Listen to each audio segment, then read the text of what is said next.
C'est une quasi-certitude pour Météo France. Le mois de juillet sera probablement le plus sec jamais enregistré depuis 1959. 90 départements français en alerte sécheresse, restrictions d'eau, mais aussi d'accès aux massifs forestiers face au risque très élevé d'incendie, comme à la dune du Pilat où nous en avons largement parlé.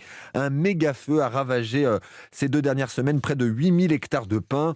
La dune rouvre aux touristes aujourd'hui, mais interdiction d'aller dans la forêt et de s'y rendre en voiture. Dans des bus, ils sont mis en place. Pour le maire de la Teste de Buch, Patrick Davet, cette réouverture sous condition est déjà une victoire après 2 jours de lutte contre les flammes.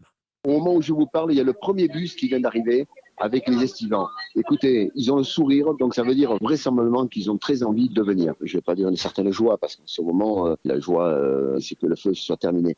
Mais ça nous met quand même un moral un petit peu plus au beau fixe, même si on a toujours gardé le moral, la détermination. Mais c'était important que de réouvrir la dune, parce que la dune, c'est un symbole, vous le savez, mais c'était également le symbole que nous sommes prêts à accueillir les gens.